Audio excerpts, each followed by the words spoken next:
Students, today we have taken a November 13 University question paper, Part B. List and explain operating system services. An operating system provides an environment for the execution of programs.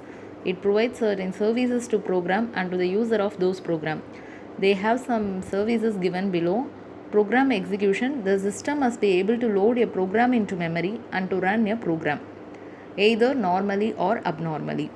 Input or output operation. A running program may require input or output. This input or output may involve a file or an input or output device. File system manipulation. The file system is of particular interest. Obviously, program need to read and write files.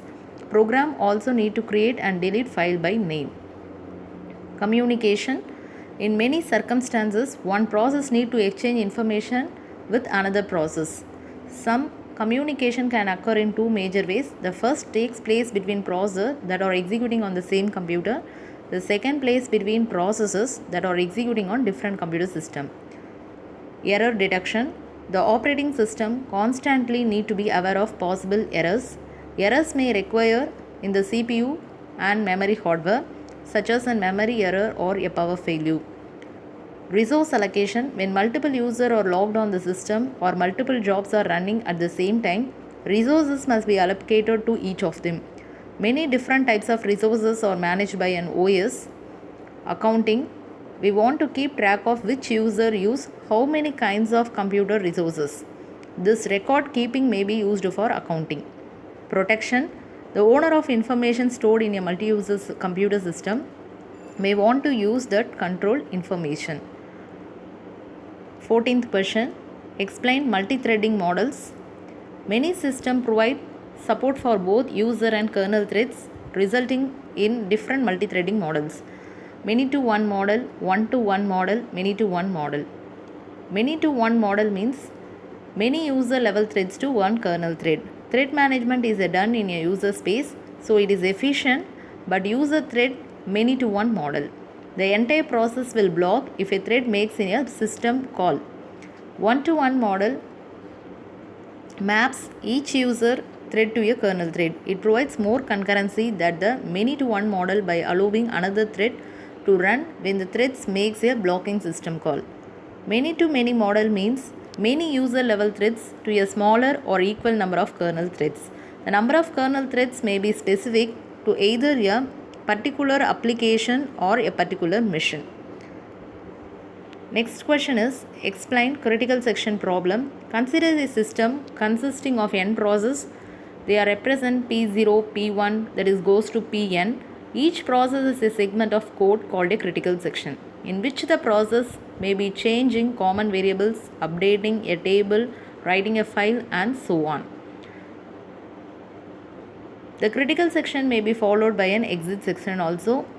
The syntax called do entry section, critical section, reminder section, while of 1. A solution to the critical section problem must satisfy the requirements mutual exclusion, progress, and bounded waiting. Mutual exclusion means if a process PI is executing in its critical section, no other process can be executing in its critical section. Progress. If no process is executing in its critical section, some process wish to enter its critical section, then only those processes that are not executing in the reminder section can participate in the decision. Bounded waiting. There exists a bound on the number of times that other processes are allowed to enter in its critical section. Two process solution. In this section, we restrict our attention to algorithms that are applicable to only two processes at a time. The processes are numbered P0 and P1. Algorithm 1. First approach let the process share a common integer variable turn initialized to 0. If turn equal to I, then process PI is allowed to execute in its critical section. Syntax do while turn not equal to I, critical section, turn equal to j, reminder section, while of 1. Algorithm 2. The problem with algorithm 1 is that it does not retain sufficient information about the state of each process.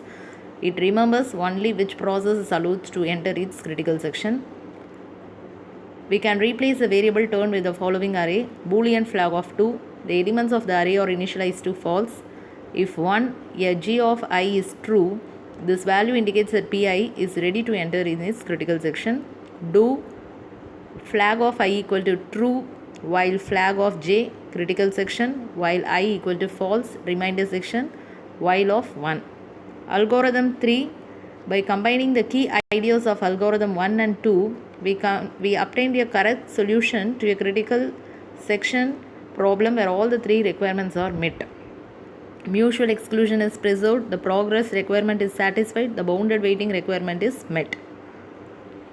16th question. Explain internal and external fragmentation. Memory fragmentation can be internal as well as an external. Consider a multiple partition allocation scheme with a whole of 18,464 bytes. Suppose that the next process requires 18,462 bytes if we allocate exactly the requested block. One solution to the problem of external fragmentation is compaction. The goal is to shuffle the memory contents to place all free memory together in one large block. Compaction is not always possible if relocation is static and is done at assembly or load time. Other question is, write a note on demand paging. A demand paging is similar to a paging system with swapping process reside on secondary memory, which is usually a disk.